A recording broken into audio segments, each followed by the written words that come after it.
Hello बच्चों, ये है हमारा यूनिट 4 का सेकेंड चैप्टर जिसका नाम है द विनर। विनर का मतलब क्या होता है? विनर मतलब होता है विजेता, जीतने वाला। इसमें और कुछ ऐसा बताने जैसा है नहीं।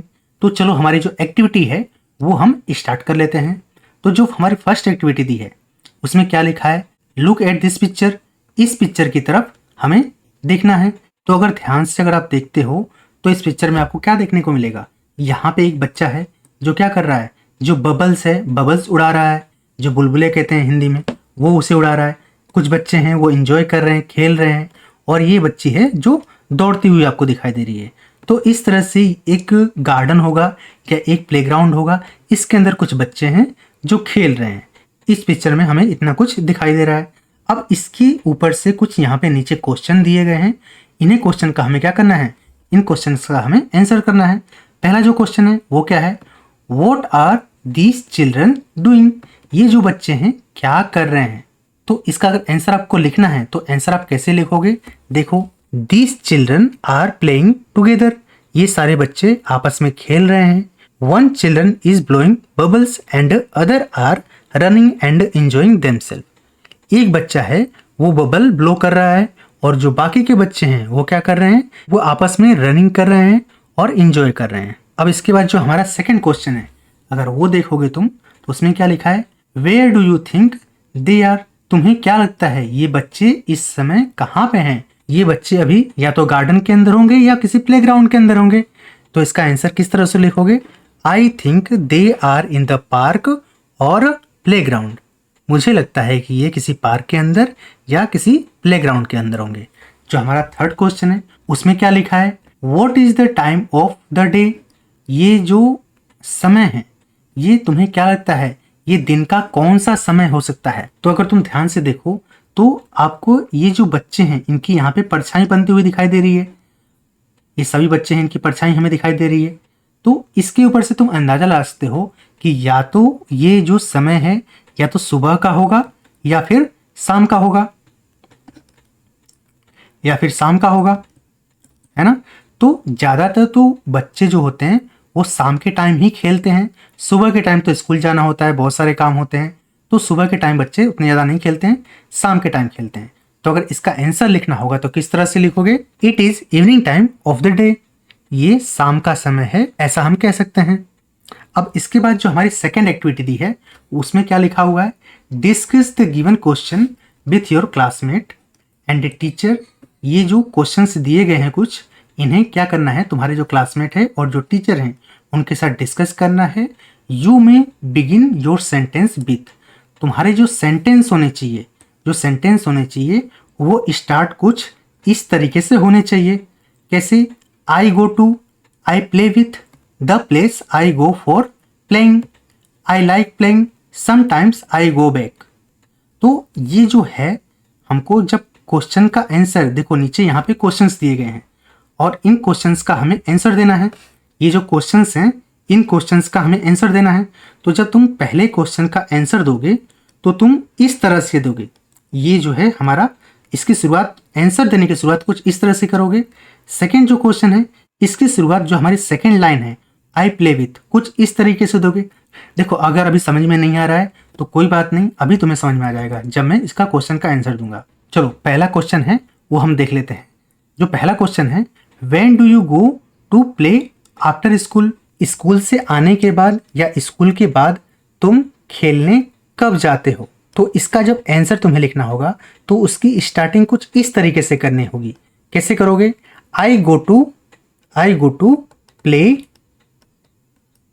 After school in the evening. तो इस तरीके से तुम्हें क्या करना है? जो क्वेश्चंस के आंसर की शुरुआत इस लाइन से करनी है और कुछ इस तरीके से तुम्हें अपना आंसर लिखना है।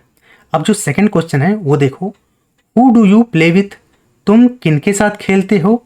तो आई प्ले विथ माई फ्रेंड्स।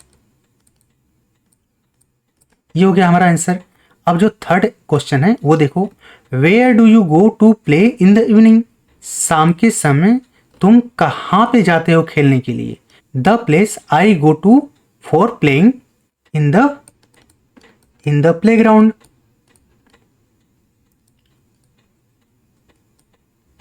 और आप चाहो तो यहाँ पे पार्क भी लिख सकते हो, पार्क।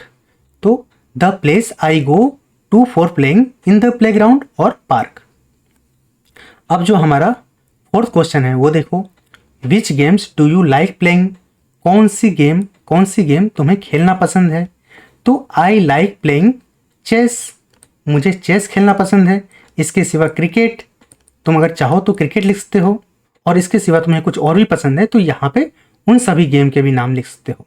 अब इसके बाद जो फिफ्थ क्वेश्चन है उसमें क्या लिखा है, when do you come back home? तुम घर वापस कब आते हो?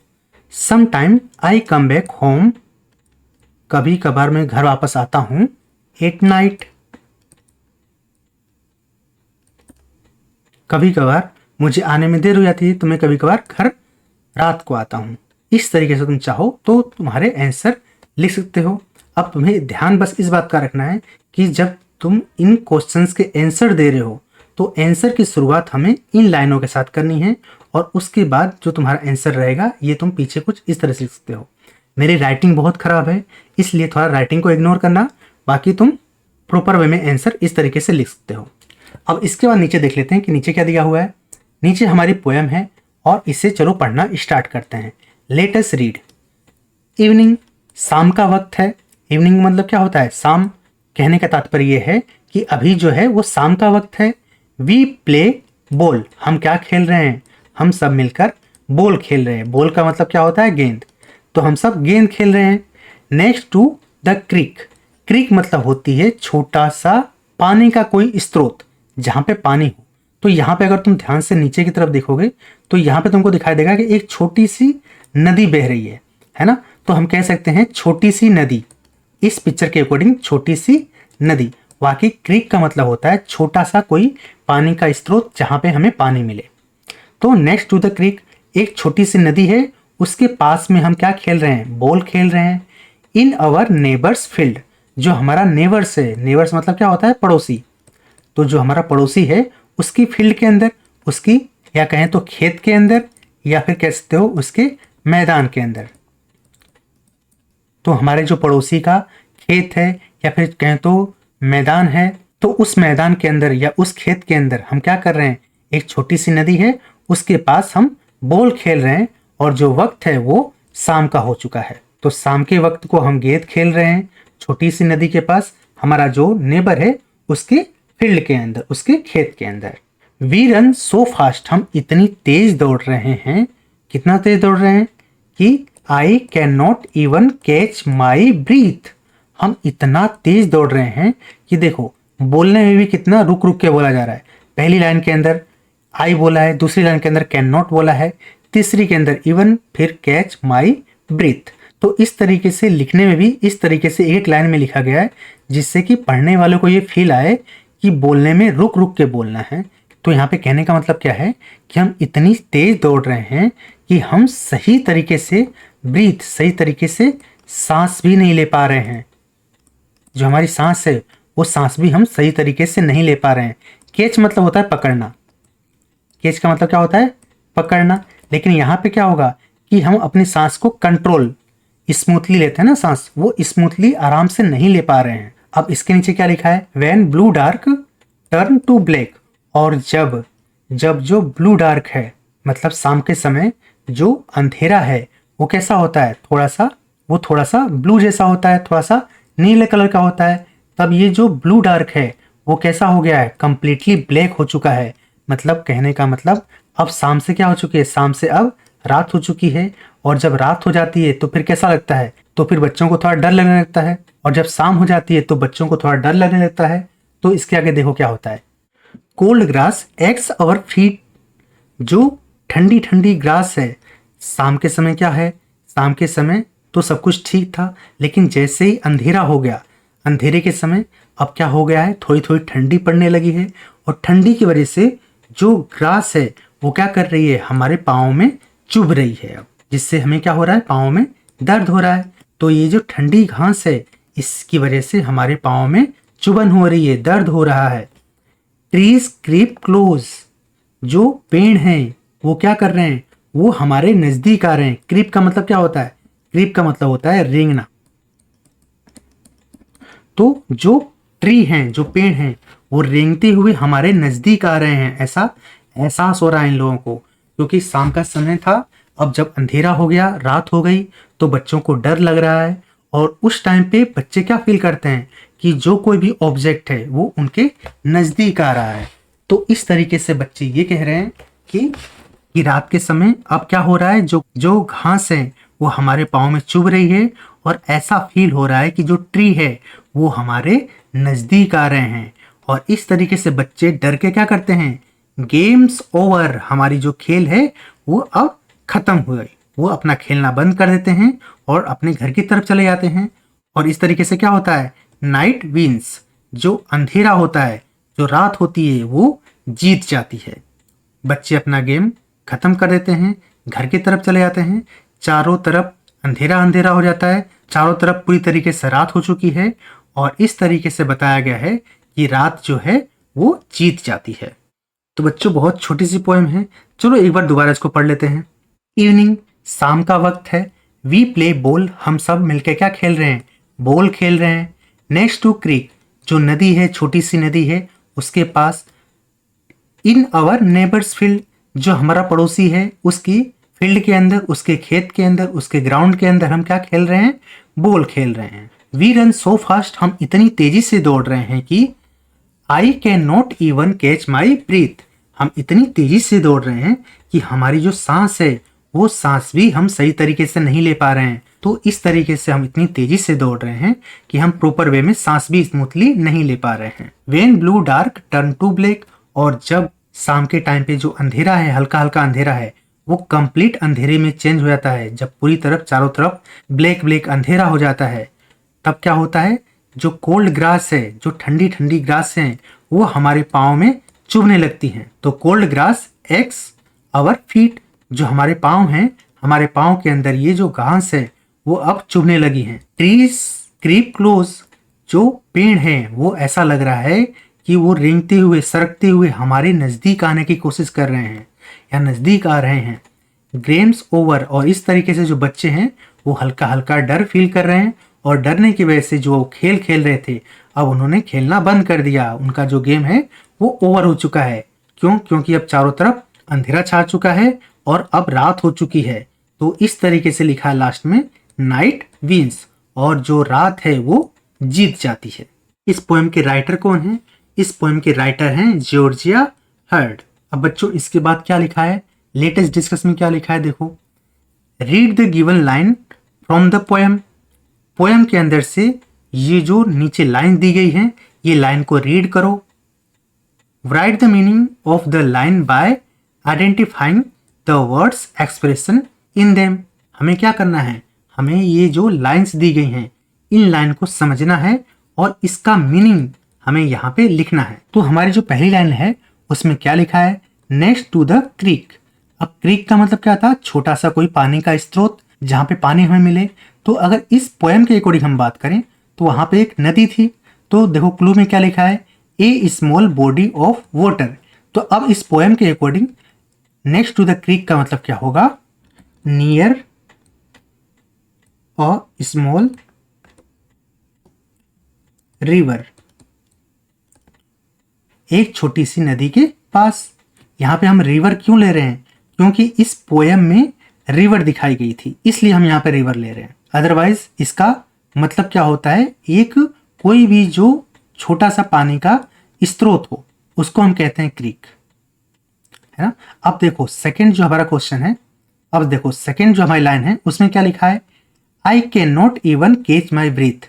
क्लू में क्या दिया है, the child has been running, जो बच्चे हैं वो क्या कर रहे हैं, रनिंग कर रहे हैं, दौड़ रहे हैं, और इसकी वजह से वो प्रॉपर वे में सांस नहीं ले पा रहे हैं। तो इसका मतलब क्या होगा, तो इसका मतलब होगा the child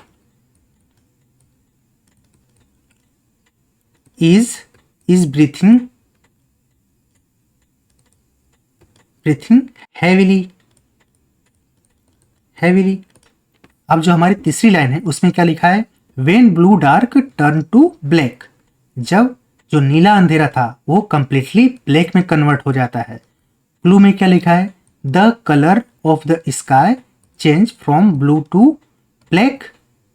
what does it mean? इसका मतलब क्या होता है? इसका मतलब होता है evening changes into night, changes into night. अब इसके बाद जो हमारी फोर्थ लाइन है उसमें क्या लिखा है? Trees creep close. जो पेड़ है वो हमारे पास नजदीक आ रहे हैं, वो सरकते हुए रेंगते हुए हमारे नजदीक आ रहे हैं।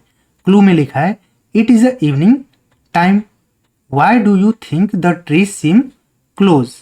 तो इसका आंसर तुम किस तरह से लिखोगे? इसका आंसर जब तुम लिखोगे तो ऐसा लिख सकते हो, the tree seems to come nearer and look scary। जो ट्रीज हैं, जो पेड़ हैं, वो हमारे नजदीक आ रहे हैं और हमें ऐसा क्यों लग रहा है? क्योंकि अब शाम हो चुकी है और हमें डर लग रहा है। अब इसके नीचे और क्या दिया हुआ है? रीड द पोएम, जो हमने ऑलरेडी पढ़ लिया है। Complete the following based on the poem, और जो ये ब्लैंक है, ब्लैंक लाइन दी है, इसे हमें कंप्लीट करना है इस पोएम के आधार पे। देखो, द चिल्ड्रन प्ले, तो जो बच्चे थे वो क्या खेल रहे थे? द चिल्ड्रन प्ले बॉल, बच्चे बॉल खेल रहे थे। इन द इवनिंग, इन द शाम के समय वो बॉल खेल रहे थे। In the neighbours field they run so fast that they run out of breath. They continue to play till the evening when the blue sky turn black. वो शाम को तब तक खेलते हैं जब तक कि जो ब्लू स्काई है वो पूरी तरीके से ब्लैक में कन्वर्ट नहीं हो जाती। अब आगे देखो, and the tree are not clearly visible, और जो पेड़ हैं वो अच्छी तरीके से दिखाई नहीं देते। They can feel their feet, वो अपने पाँव को कैसा फील करते हैं? उनके पाँव में एकिंग हो रही है, उनके पाँव में दर्द हो रहा है। नाउ इट इज़ कोल्ड, क्योंकि अब चारों तरफ क्या हो चुका है? ठंडक जैसा मौसम हो चुका है। फाइनली, और अंत में दे स्टॉप प्लेइंग, वो खेलना बंद कर देते हैं। And go home at it is night, और घर चले जाते हैं क्योंकि अब क्या हो चुकी है? रात हो चुकी है। तो बच्चों, इस तरीके से हमारा ये जो प्यारी सी पोएम थी यहाँ पे कंप्लीट होती है। अब मिलते हैं किसी नेक्स्ट वीडियो के अंदर, किसी नेक्स्ट चैप्टर के साथ। तब तक के लिए take care and God bless you all.